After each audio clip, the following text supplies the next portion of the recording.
അമ്മയെ കാത്ത് അർജുനനും ഇന്ദ്രനും ദീപയും താഴത്തെ നിലയിൽ ഇരിക്കുന്നുണ്ടായിരുന്നു.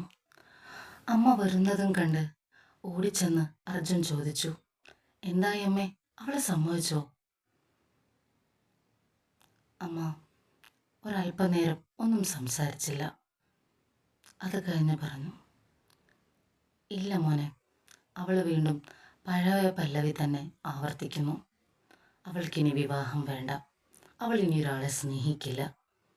അവൾ അവളുടെ മകൾക്ക് വേണ്ടി ജീവിക്കാൻ തീരുമാനിച്ചതാണ്.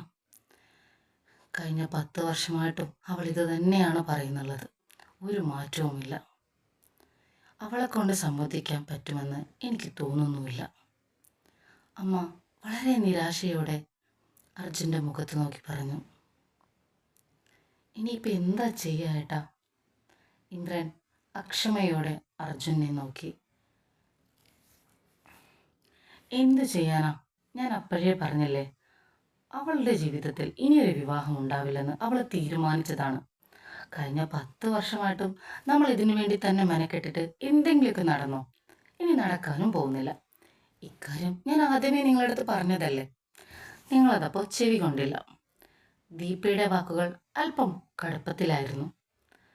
ദീപയുടെ വാക്കുകൾ കേട്ടതോടെ അർജുന് ദേഷ്യം വന്നു. നീ ഒന്നും മിണ്ടാതിരിക്കുന്നുണ്ടോ? എൻ്റെ പെങ്ങളുടെ കാര്യത്തിൽ അഭിപ്രായം പറയാൻ നീ ആരാ? ദീപയോടുള്ള അർജുൻ്റെ ദേഷ്യത്തിലുള്ള സംസാരം അമ്മ ഇടയ്ക്ക് മുറിച്ചു. മോനെ, അവളൊരു സത്യം പറഞ്ഞതല്ലേ, നീ അവളോട് ദേഷ്യപ്പെടല്ലേ. നീ ഒന്ന് അപ്പുറത്ത് പോയി വല്ലതും കുടിക്കാനെടുക്ക്, അർജുൻ ദീപയോട് ആജ്ഞാപിച്ചു. അല്പം ദേഷ്യത്തോടെ ദീപ അവിടെ നിന്ന് അടുക്കളയിലോട്ട്. നീ അവളോട് ദേഷ്യപ്പെട്ടിട്ട് എന്ത് ചെയ്യാനാ? അവളുള്ള കാര്യം സത്യല്ലേ പറഞ്ഞത്. നമ്മൾ കഴിഞ്ഞ 10 വർഷമായിട്ടും ഇത് തന്നെയല്ലേ ശ്രമിച്ചുകൊണ്ടിരിക്കുന്നത്. ഇന്ന് വരെ അവൾ സമ്മതിച്ചിട്ടില്ല. ഇനി എന്നിട്ട് സമ്മതിക്കുമെന്നുള്ള പ്രതീക്ഷയും എനിക്കില്ല മോനെ. അവൾ ഇനിയൊരു വിവാഹത്തിന് തയ്യാറാവില്ല. നമ്മൾ അതിനു വേണ്ടി കാത്തിരിക്കുന്നത് വെറുതെയാണെന്നാ തോന്നുന്നത്. അമ്മ എന്തൊക്കെയായി പറയുന്നേ? ജ്യോത്സ്യൻ പറഞ്ഞത് അമ്മയ്ക്ക് ഓർമ്മയില്ലേ? ഈ വർഷം അവളുടെ വിവാഹം നടന്നില്ലെങ്കിൽ ഇനി അവളുടെ ജീവിതത്തിൽ വിവാഹം ഉണ്ടാവില്ലെന്നാ. അമ്മ നിരാശപ്പെടല്ലേ.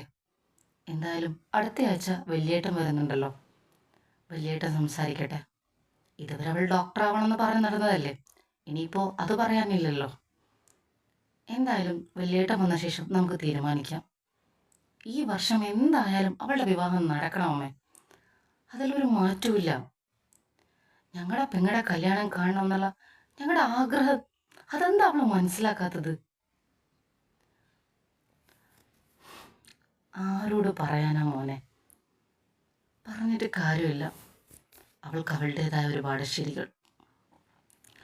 നമുക്ക് പിന്നെ പ്രത്യേകിച്ചൊന്നും പറയാനില്ലല്ലോ.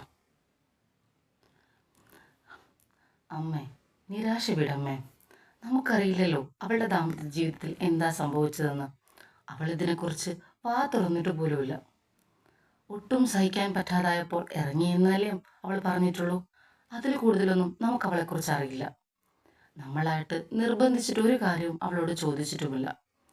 അവളുടെ ഇഷ്ടം എന്താണോ, അവളുടെ ആഗ്രഹം എന്താണോ, അതിനൊപ്പം നിന്നിട്ടല്ലേ ഉള്ളൂ. ഇനി എന്തായാലും അങ്ങനെ തന്നെ. നമ്മുടെയൊക്കെ ആഗ്രഹം പോലെ അവൾ വിവാഹത്തിന് സമ്മതിക്കും. അമ്മ നോക്കിക്കോ. എന്തായാലും അടുത്ത ആഴ്ച വല്യേട്ടൻ വരുമല്ലോ. വല്യേട്ടനോട് നോ പറയാൻ അവളെ കൊണ്ട് പറ്റില്ല. നമുക്ക് നമ്മുടെ പെങ്ങളുടെ വിവാഹം ആഘോഷമാക്കി നടത്താം. അതെ, ഈ നാട് കണ്ട ഒരു മാമാങ്കം തന്നെയായിരിക്കണം അത്. ഉത്സവം പോലെ നമ്മളത് നടത്തും. അമ്മ നോക്കിക്കോ, അവൾ സമ്മതിക്കും. സമ്മതിപ്പിക്കാൻ നമ്മളെ കൊണ്ട് പറ്റും. അങ്ങനെ നടന്നാൽ മതിയായിരുന്നു. എനിക്ക് വലിയ പ്രതീക്ഷയൊന്നുമില്ല. എന്നാലും നിൻ്റെ വാക്കുകൾ കേൾക്കുമ്പോൾ ചെറിയൊരാശ്വാസം. എന്തായാലും നമുക്ക് നോക്കാം. നീ ഇരിക്കുക, ഞാൻ കുടിക്കാൻ എന്തെങ്കിലും എടുക്കാം. കുടിക്കാനെടുക്കാൻ ദീപ് പോയിട്ടുണ്ടമ്മേ. അമ്മ എവിടെ ഇരിക്കുക, നമുക്കൊന്ന് സംസാരിക്കാം. അവൾ ഈ മോളുടെ കാര്യം പറയുന്നത് എന്തിനാണെന്നാ എനിക്ക് മനസ്സിലാവാത്തത്. ഏത് മകൾക്ക് വേണ്ടി ജീവിക്കുന്ന കാര്യമാണ് അവളിങ്ങനെ പറഞ്ഞുകൊണ്ടിരിക്കുന്നത്? അത് കേൾക്കുമ്പോഴാണ് എനിക്ക് ഏറ്റവും ദേഷ്യം വരുന്നത്, അർജുൻ മറുപടി പറഞ്ഞു. അവളെ ഇന്ന് വരെ വിലക്കാത്ത, അവളുടെ വാക്കിനെ കേൾക്കാത്ത, അവളെ ഒന്ന് കാണാൻ കൂട്ടാക്കാത്ത അവളുടെ മകൾക്ക് വേണ്ടി അവൾ ജീവിക്കണത്രേ. ഇവക്ക് വട്ടാണ്, വേറെന്ത് പറയാൻ. പോട്ടെ ഏട്ടാ, എല്ലാം ശരിയാവും. ചിലപ്പോൾ അവളുടെ വിധി ഇതായിരിക്കാം. അല്ലെങ്കിൽ പിന്നെ ഇത്രയും വലിയൊരു പൊട്ടത്തരം അവൾ ചെയ്യുമായിരുന്നു. അത് ആ പ്രായത്തിൽ ചെയ്ത പൊട്ടത്തരാണെന്ന് പറയാം. ഇപ്പം അങ്ങനെയാണോ? ഇപ്പം പക്വതയെത്തിയ ഒരു പ്രായത്തിലായി അവൾ നിൽക്കുന്നത്. എന്നിട്ടും അവൾ എന്തിനാ ഈ പൊട്ടത്തരം വിളിച്ചു പറയുന്നതെന്നാ എനിക്ക് മനസ്സിലാക്കാൻ പറ്റാത്തത്. എന്തായാലും നമുക്ക് നോക്കാം. ഒരാഴ്ച കൂടി ക്ഷമിക്കാം. വലിയേട്ടൻ വരുന്നതോടെ കാര്യങ്ങളൊക്കെ ശരിയാക്കാൻ പറ്റുമെന്നാണ് തോന്നുന്നത്. എന്തായാലും ഈ വർഷം നമുക്ക് അവളുടെ വിവാഹം നടത്തണം. അതിലൊരു മാറ്റം വേണ്ട. അവൾ പറയുന്ന ഏത് ഡിമാൻഡ് അംഗീകരിച്ചിട്ടാണെങ്കിലും നമുക്ക് ആ വിവാഹം നടത്തണം. ഈ വർഷം അവളുടെ വിവാഹം നടന്നില്ലെങ്കിൽ ഇനി അതിനെക്കുറിച്ച് ചിന്തിക്കാതിരിക്കുന്നതായിരിക്കും നല്ലത്. ഇല്ല മാം, ഈ വർഷം നമ്മൾ ആ വിവാഹം നടത്തും. അവൾക്ക് ഏറ്റവും അനുയോജ്യനായ ഒരാൾ തന്നെയായിരിക്കും വരാനായിട്ട് വരിക. അതിലൊരു സംശയം അമ്മയ്ക്ക് വേണ്ട. എല്ലാം കൊണ്ടും അവൾക്ക് ഒത്തൊരുത്തൻ. വലിയേട്ടൻ ഒരുപാട് കാര്യങ്ങൾ പറഞ്ഞിട്ടുണ്ട് ചെറുക്കനെ അന്വേഷിക്കുമ്പോൾ ഒരുപാട് കാര്യങ്ങൾ നോക്കാൻ. എല്ലാം കൊണ്ടും അങ്ങനെയുള്ള കാര്യങ്ങൾ തന്നെയാണ് ഞാൻ അന്വേഷിക്കുന്നത്.